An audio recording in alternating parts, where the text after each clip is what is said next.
Mga kapatid, dahil sa ito ay hindi pa gumagamit ng OBD port, kailangan ang gagamitin mong scanner dito. Maganda at malakas yung ating scanner, nakita natin yung problema. Kung ito ay gagawin sa ibang shops na wala silang scanner na katulad nung pinakita ko sa inyo, ang mangyayari niyan baka magkaroon ng hula-hula, magkakaroon ng malaking gastos yung may-ari. Mga kapatid, magandang hapon po sa inyong lahat. Isa na namang lumang sasakyan ang bibigyan natin ng buhay ngayon sa ating vlog. Ito po ay Mitsubishi Galant na 1992 model. Astig na rin ang itsura nito, pero mas astig yung kanyang GTI version. Pero mga kapatid, itong 6th edition na Mitsubishi Galant na lumabas noong 80s hanggang 90s, ito po talaga ay sumikat ng husto. Dahil sa kanyang forma, sa ganda ng kanyang itsura, sa lakas ng makina, sa lakas ng power, sa bilis, at maging doong sa ride. Kasi nga po, kapag nakasakay kayo dito sa kotse na to, kung ito ay nasakyan nyo noong araw, naku, para kang hinihili. Pero kapag inapakan ng todo nung driver yung accelerator nito, naiiwan yung ulo mo. So mga kapatid, nung sumikat po ito ay talagang napakaraming bumili dahil nga po doon sa kanyang sporty look. Pero dahil nga po ang itsura nitong Galant na to ay hindi lang pang pamilya, pang sports pa, marami pong tumangkilik sa kanya, marami ang bumili. Mga kapatid, hanggang doon na lamang po yung trivia ko dito sa Galant na ito. Ang pag-usapan naman natin ay kung bakit nandito siya sa Autoruns. Dahil nga po, doon sa mga nakaraang vlog ko, na yung mga lumang sasakyan nyo, huwag nyong pabayaan na ini-standby nyo lang diyan sa mga kalsada, sa mga garahe nyo at hindi nyo nagagamit.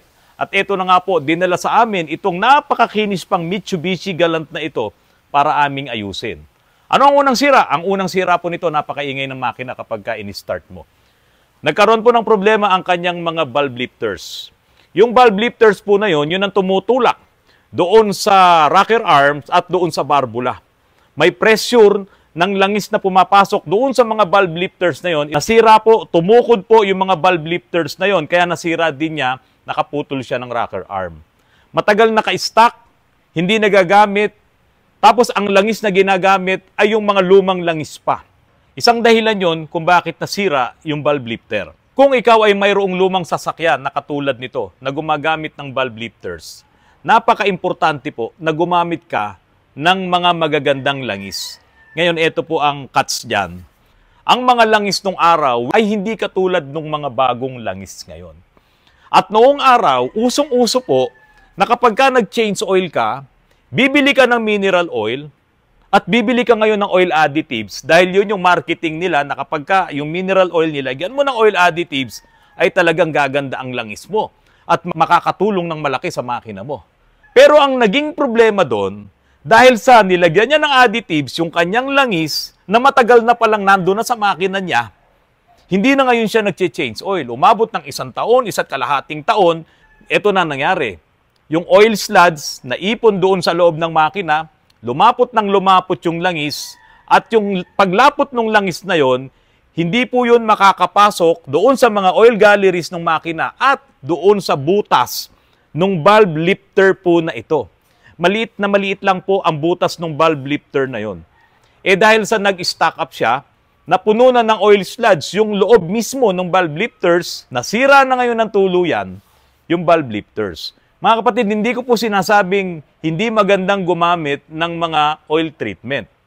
Kaya lang ang problema, kung yung oil treatment na yon ay hindi naman talaga magkakaroon ng magandang chemical reaction doon sa langis mo, hindi po talaga makakatulong yan sa makina mo. Ang mga langis po natin may tamang chemistry na ginawa ng mga engineers at kung sino pang mga taong in charge dyan.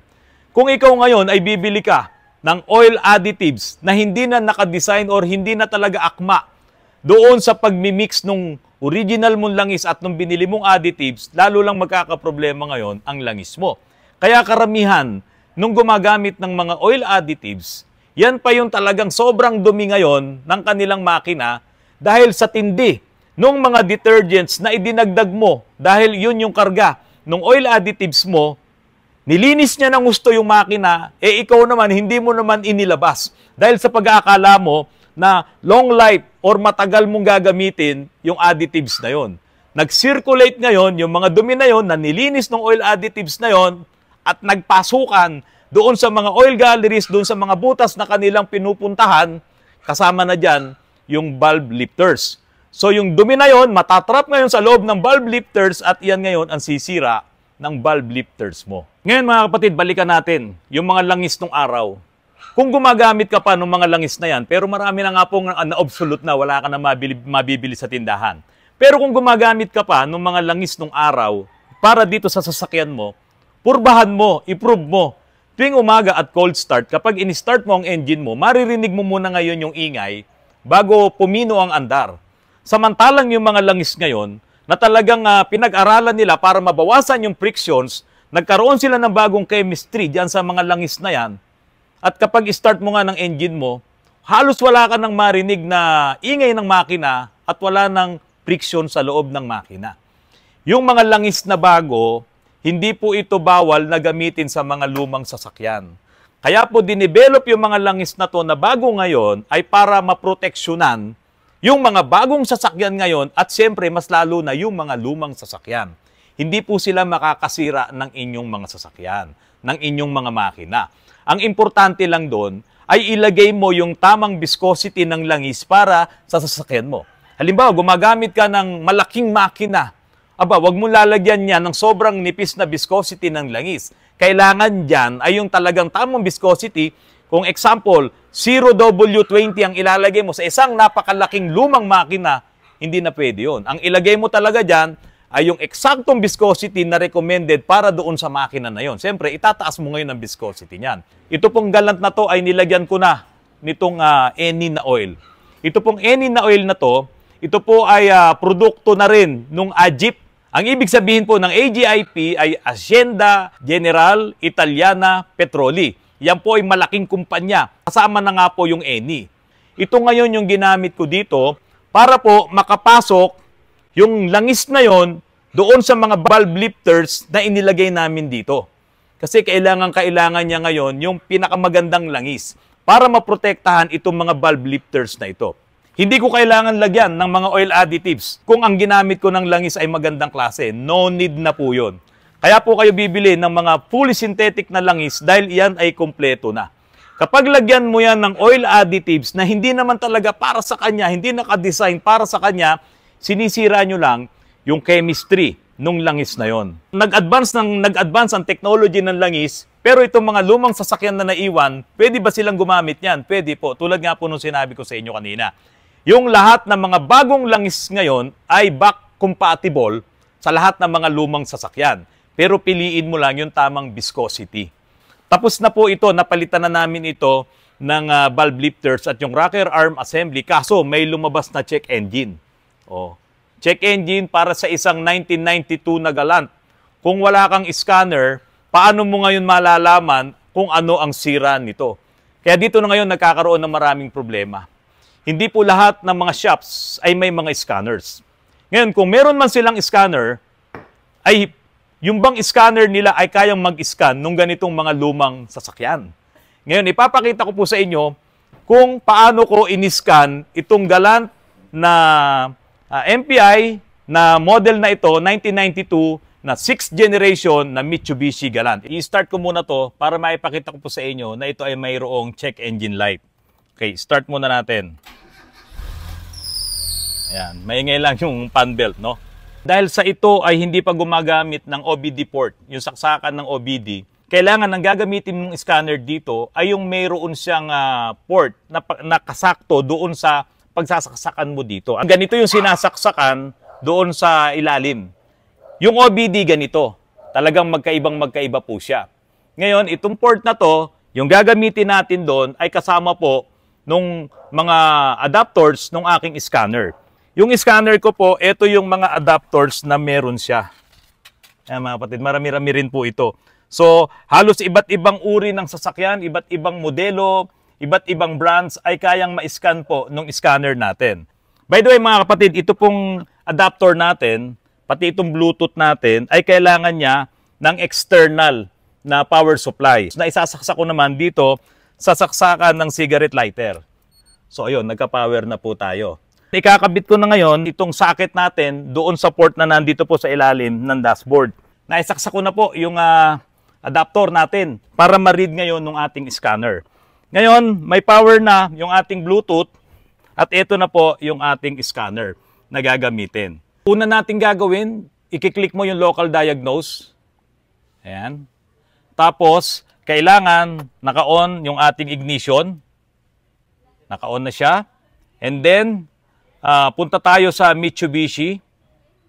Kita naman, Glenn, ano? Tapos, okay. Ayan, magre-read ngayon yung ating scanner. Ito po, lumang sasakyan na po ito, yung nire-read natin. Pero dahil sa powerful yung ating scanner, ay kayang-kaya pong nating hanapin ang problema nito. Okay, so dito ay cancel tayo. Pupunta ngayon tayo dito sa manual. So, i-click natin sa up to 2005. Kasi manual na po tayo. Tapos, i-click natin yung 12-pin DLC. Yun po yung ginamit natin. Yun. Yung socket doon. Tapos ito, i-click nyo na ngayon yung MPI. Yan.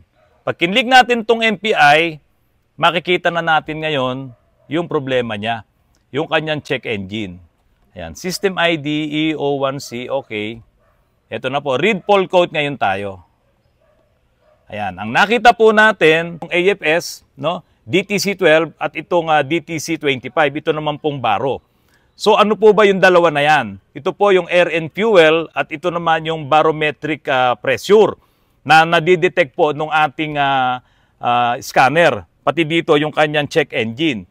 Yung dalawa po na to, yung nandoon mismo sa may air cleaner. Yun po yun, yung sensor na yun. Ngayon, i-check lang natin mga kapatid kung ano ang nagiging problema nitong dalawang code na yon dito po sa ating engine. Kung gumagana ba siya o hindi. Paano natin malalaman yung naging problema niya? Kaya lang, kailangan kong bumalik sa umpisa dahil pag ito ay in-start ko, maka-cut off yung ating power. Kasi nga po, ito pong ating 12 volts ay kumukuha dito po sa sistema ng sasakyan, ng engine. Pag nag-start ko dito, maka-cut off yun at masisira po yung communication natin. Okay, i-start ko muna. Ayan, cut off na po ito. Kailangan ko munang lumabas ulit ngayon. Ayan o, nag-cut off siya. O, reconnect kayo ngayon o. Exit muna tayo. Ayan, tapos babalik ako dito sa Mitsubishi. Okay. Sisimulan ulit natin. Ayan, loading tayo. Scanning bin. Kaya lang hindi natin may scan automatic. Cancel tayo. Tapos pupunta tayo dito sa up to 2005. 12-pin. DLC. Ngayon pupunta tayo sa MPI. Enter.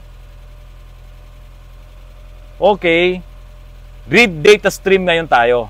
Para malaman natin kung ano yung naging problema ng mga sensors na yon. Select all na natin dahil kaunti lang yan. Tapos okay.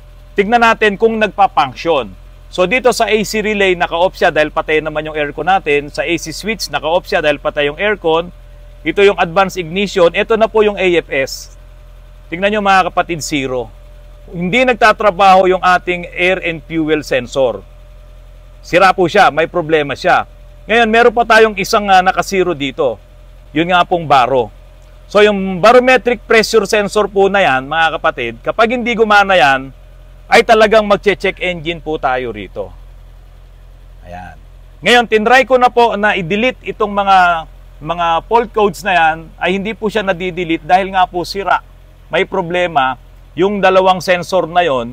Pero dito po sa Galant, dito sa makina na to, yung dalawang sensor na yon ay pinagsama na lang doon mismo sa module na nandoon sa engine, doon sa air cleaner. Ipapakita ko po sa inyo yan. So, ito na po yung nakita natin. 00, hindi gumagana.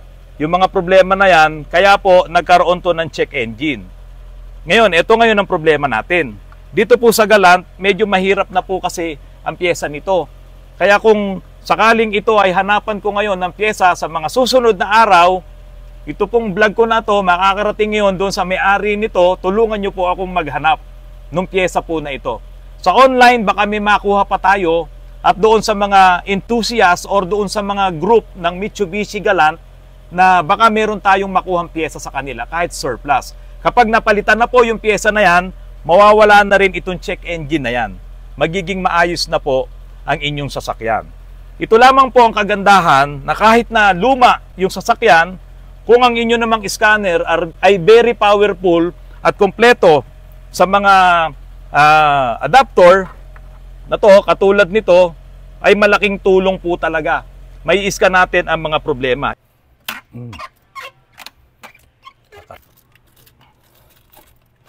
Alright. Yun. Ito yung itinuturong problema ng ating scanner. Nandito po yung air and fuel, pati yung ito yung map sensor, nandito na rin yung baro sensor. So pag nagpalit ka ng pyesa, kailangan makabili tayo nito. Itong pyesa na to. Ipakita ko po sa inyo kung paano i-scan itong Mitsubishi Galant. Lumang modelo na po ito. Pero dahil sa maganda at malakas yung ating scanner, nakita natin yung problema. Kung ito ay gagawin sa ibang shops na wala silang scanner na katulad nung pinakita ko sa inyo, ang mangyayari niyan baka magkaroon ng hula-hula or hindi nila talaga ma-check kung ano yung problema, magkakaroon ng malaking gastos yung may-ari. Kasi bili dito, bili noon, kung ano-ano yung pabibili hanggang sa matsambahan. Dito nakita natin yun ang problema, yung baro sensor saka yung AFS sensor. Mga kapatid, yan lang ang kailangan bilhin at okay na po itong Galant na to. So yun mga kapatid, ang problema lang dito, may makukuha po ba tayong pyesa? Baka meron po kayo dyan na mga nanonood, meron kayong mga pyesa-pyesa nung Galant na ito, paki-message nyo lang po ako at willing naman po yung may-ari nito na bumili ng pyesa kung yan ay mayroon po kayo. Tulad po ng lagi ko pong sinasabi sa inyo, ang buhay ng makina ay nasa langis. Kung gaano kaganda ang langis mo at kung tama ba ang langis na ginagamit mo, maging yung interval ng iyong pag-change oil. Ngayon mga kapatid, kung ganito kaganda ang luma mong sasakyan na halos naaalagaan mo pa talaga, ayan, ito ba'y pababayaan mo na lang na manatiling sira? Kung ang problema lang naman ay ito pong sensor na ito. So syempre, ipapagawa mo po ito. Nakakapanghinayang kasi napabayaan mo na lang na mabulok, alawangin itong mga ganitong klase ng sasakyan. Kahit pa sabihin mo medyo malakas ito sa gasolina dahil ito po ay 2 litros, 2.0. Kapag ka naman nakasakay ka dito, kapag ka yan ay ginagamit mo, kapag nakikita to ng maraming tao, may mga naaalala silang mga magagandang nakaraan sa mga sasakyan na katulad nito.